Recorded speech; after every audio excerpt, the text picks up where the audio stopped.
Good evening, students. Today we are going to start the next exercise, that is 20B. Before moving on the exercise, I would like to tell you one table for T ratios.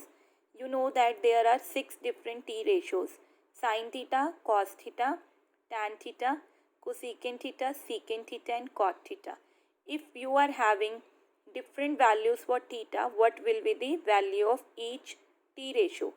If theta is 0 degree, 30 degree, 45 degree, 60 degree and 90 degree, then what will be the values of all these T ratios? So let's start with sin theta. If the value of theta is 0 degree, so sin 0 degree is 0 only. Okay, and if the value of theta is 30 degree, means sin 30 degree is 1 upon 2. And if it is value 45, it becomes 1 upon root 2. And if it is 60 degree, its value become root 3 upon 2. And for 90 degree, its value is 1. Okay, 0, then 1 by 2, 1 upon root 2, root 3 upon 2 and then 1. And for cos theta, you will start from the bottom. The values of sin theta will be written from the bottom in the cos theta. For 0 degree, cos theta is 1. And then for 60 degree, its values becomes root 3 by 2. For 45, it is root 1 upon root 2. And for 60 degree, it becomes 1 upon 2. And for cos 90 degree, it becomes 0. And what will be the value of tan theta? Tan theta को हम एक और तरीके से लिखते हैं ऐसे, sin theta divided by cos theta is equal to tan theta. Okay, sine theta को कॉस थीटा से डिवाइड करेंगे तो हमारे पास क्या आ जाएगा, टैन थीटा. तो 0 को 1 से डिवाइड करूँगी तो 0 ही आएगा. 1 अपॉन 2 को रूट 3 अपॉन 2 से डिवाइड करती हूँ तो आता है 1 upon root 3. 1 upon root 2 divided by 1 upon root 2 क्या आएगा, 1 आएगा. Root 3 upon 2 divided by 1 upon 2 क्या आ जाएगा, रूट 3. और 1 को 0 से डिवाइड करूँगी तो ये क्या आता है, इन्फिनिटी या फिर नॉट डिफाइन. इसको क्या लिखते हैं, इन्फिनिटी या फिर नॉट डिफाइन. आपको सीकेंट थीटा की वैल्यूज कैसे आ जाएंगी, साइन थीटा का रेसिप्रोकल. 0 का अगर रेसिप्रोकल करती हूँ तो 1 अपॉन 0 आ जाएगा, तो वो क्या हो जाता है, नॉट डिफाइन. क्या आ जाएगा, नॉट डिफाइन. और इसका रेसिप्रोकल करूँगी तो क्या आ जाएगा, 2. इसका करूँगी रूट 2. इसका करूँगी 2 अपॉन रूट 3. और 1 का रेसिप्रोकल करूँगी 1 नहीं रहेगा. ओके, अब सीकेंट थीटा के लिए कॉस वाला देखो, 1 का रेसिप्रोकल करूँगी 1. इसका करूँगी 2 अपॉन रूट 3, रूट 2, 2 एंड 0 का रेसिप्रोकल करूँगी तो क्या आ जाएगा मेरे पास, नॉट डिफाइन. क्या आएगा, नॉट डिफाइन. कॉट थीटा कैसे आएगा, इसका रेसिप्रोकल. 0 का रेसिप्रोकल करूँगी तो क्या आएगा, नॉट डिफाइन. फिर 1 अपॉन रूट 3 का करूँगी तो रूट 3. देन इसका रेसिप्रोकल करूँगी 1 आएगा. फिर इसका रेसिप्रोकल करूँगी 1 अपॉन रूट 3. और इन्फिनिटी का मतलब कि 1 अपॉन 0 का रेसिप्रोकल करूँगी तो 0 आ जाएगा. ठीक है ना, ये क्या आ जाएगा, 1 अपॉन 0 था ना, 1 अपॉन 0 का रेसिप्रोकल करूँगी तो 0 अपॉन 1 आ जाता है, तो इसका मतलब वो 0 ही होता है. अगर ऊपर 0 है और नीचे कोई और डिनोमिनेटर है तब आपका क्या आएगा, 0 ही आएगा. बट अगर ऊपर कोई नंबर है और नीचे 0 आ जाते तो वो नॉट डिफाइन हो जाएगा. ओके, तो ये आपको टेबल लर्न करना पड़ेगा, इनकी सबकी वैल्यूज़ लर्न करनी पड़ेंगी, तभी आप आगे क्वेश्चन सॉल्व कर पाओगे.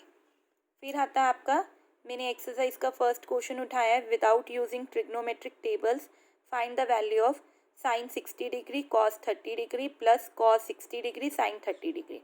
अब साइन 60 डिग्री की वैल्यू क्या है, रूट 3 अपॉन 2. और कॉस 30 की भी रूट 3 अपॉन 2 प्लस कॉस 60 की 1 अपॉन 2, साइन 30 की 1 अपॉन 2. अब देखो रूट 3 अपॉन 2 है, अब इनके बीच में कुछ नहीं है तो इसका मतलब दीज आर, ये दो टी रेशोज आपकी मल्टीप्लाई हो रहे हैं. तो रूट 3 को रूट 3 से मल्टीप्लाई करूँगी 3 आ जाएगा, 2 को 2 से करूँगी 4 आ जाएगा. अब इधर प्लस का साइन, देन 1 को 1 से करूँगी 1, 2 को 2 से करूँगी 4. अब टेक कॉमन एलसीएम 4. देन आप देख रहे हो डिनोमिनेटर आपका सेम है, न्यूमरेटर्स आप ऐड करोगे 4 अपॉन 4 तो आपका आंसर आ गया 1. तो 1 इज़ योर आंसर. ओके, आपने ये क्वेश्चन ऐसे सॉल्व करने हैं. फिर मैं आ रही हूँ सेकेंड क्वेश्चन पर, without using trigonometric tables find the value. Same है वैसे ही है, क्वेश्चन नंबर 1 की तरह ही है। 3 cos square 30 degree plus tan square 60 degree. 3 cos 30 क्या होता है, √3/2 का होल स्क्वायर करूँगी क्योंकि स्क्वायर है, प्लस tan 60 डिग्री क्या होता है, tan 60 डिग्री होता है √3, तो इसका भी स्क्वायर होएगा। अब 3 तो ऐसे ही लिख दोगे आप, √3 को √3 से करूँगी 3 आ जाएगा, 2 को 2 से करूँगी 4, प्लस √3 को √3 से 3। अब ये कुछ नहीं कट रहा है तो 3 3 था 9/4 प्लस 3, एलसीएम लूँगी 4 आ गया, 9 ऐसे ही आ जाएगा, 4 3 था 12, 9 प्लस 12 21/4, ये क्या आ गया 5 1/4 इज योर आंसर। आप इस आंसर को ये यहाँ पे भी छोड़ सकते हो, नहीं तो आप इसको मिक्स तक लेकर जा सकते हो। ठीक है, नेक्स्ट पार्ट इसी का कर रही हूँ मैं। 2√2 cos 45 degree cos 60 degree plus 2√3 sin 30 degree tan 60 degree minus cos 0 degree. तो 2√2 है पहले, cos 45 क्या होता है 1/√2, cos 60 क्या होता है 1/2, प्लस 2√3 sin 30 क्या होता है 1/2, sin 60 √3 माइनस cos 0 डिग्री क्या होता है आपका 1 होता है। अब देखो √2 से √2 कट गया, 2 से 2 कट गया, तो बचा क्या 1, फिर 2 से 2 कट गया, √3 को √3 से मल्टीप्लाई करूँगी 3 आ गया, और ये -1, 3 + 1 4, 4 - 1 3, सो 3 इज़ योर आंसर। आपने बस वैल्यूज़ डाली and you have done the calculations only. तो आपको ये टेबल लर्न करना पड़ेगा। फिर आते हैं क्वेश्चन नंबर 3, वो भी सेम ऐसा ही है जैसे आपने 2 and 1 किया है। Without using trigonometry find the value. ये आपको एक्सप्रेशन दिया है tan square 60 degree plus 4 cos square 45 degree plus secant square 30 degree plus 5 cos square 90 degree divided by cosecant 30 degree plus secant 60 degree minus cot square 30 degree. अब tan 60 क्या होता है √3 का square कर रहे हैं, प्लस 4 cos 45 1/√2 का होल स्क्वायर, प्लस 2/√3 होता है सीकेंट 30, इसका भी square, plus 5 cos square 90 degree, cos 90 क्या होता है 0। आप किसी भी टर्म को 0 से मल्टीप्लाई करोगे तो 0 ही आएगा। अब √3 का स्क्वायर करती हूँ 3 आ जाएगा, प्लस 4 इंटू 1/√2 का करूँगी तो 1/2, प्लस 2 to the 4 4/3 √3 का स्क्वायर, और ये तो 0 ही आएगा। इधर कोसीकेंट 30 क्या होता है 2 प्लस सीकेंट 62 माइनस cot 30 क्या होता है √3 का होल स्क्वायर, तो ये आ जाएगा 2 + 2 माइनस √3 को करूँगी तो 3 आएगा। ये 2 से 2 कैंसिल, 2 आ गया यहाँ पे, और ये प्लस 4/3, और ये 2 to the 4 4, 2 + 2 कितना हो गया 4 - 3। I have taken the LCM, ये आ गया 5 + 4/3, और ये 4 में से 3 गए 1, तो आप एलसीएम लोगे 15 + 4/3 19/3, it means 6 1/3 is your answer. Okay, now I am doing question number 4 now. Verify each of the following, आपने वेरीफाई करना है। tan 30 डिग्री क्या आना चाहिए, tan 60 degree minus tan 30 degree upon 1 plus tan 60 degree tan 30 degree. आपने verify करना है भी ये वाली साइड और ये वाली साइड दोनों इक्वल है। ठीक है, तो पहले आप लेफ्ट हैंड साइड ले लो, tan 30 डिग्री क्या होता है 1/√3। अब राइट हैंड साइड देखो, अगर इसमें हम सारी वैल्यूज पुट करते हैं और हमारा आंसर यही आ जाता है सेम 1/√3, तो ये आपका वेरीफाई है। तो tan 60 degree minus tan 30 degree upon में 1 plus tan 60 into tan 30।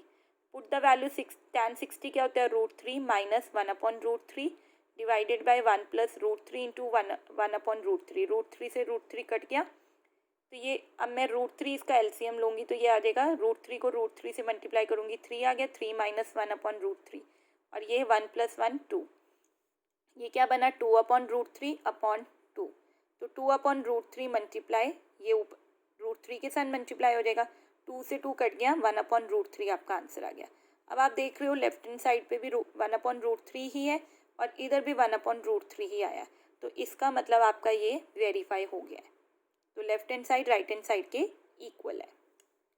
Okay, now I am doing question number 6, ये भी ऐसे ही करना है।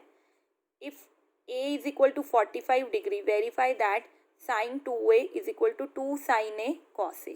पहले left hand side low, sin 2a, a की जगह 45 लिख दो, sin 2 इंटू 45, 2 को 45 से मल्टीप्लाई करूँगी तो 90 डिग्री आ गया, साइन 90 क्या होता है 1। अब राइट हैंड साइड उठाओ, 2 साइन है कॉस से। अब ए की जगह 45 डिग्री लिखो, 2 साइन 45 डिग्री कॉस 45। अब 2 मल्टीप्लाई साइन 45 क्या होता है 1/√2 और कॉस भी यही होता है 1/√2। तो अब आप देख रहे हो 2 इंटू 1 इंटू 2 कितना हो गया 2। √2 को √2 से मल्टीप्लाई करूँगी 2 आ जाएगा, 2 से 2 कट गया 1 आ गया। तो यही आपका लेफ्ट साइड में आंसर आ रहा था 1 और यही राइट साइड में आ रहा है, तो ये आपका वेरीफाई हो गया। Okay, so you will complete till question number 6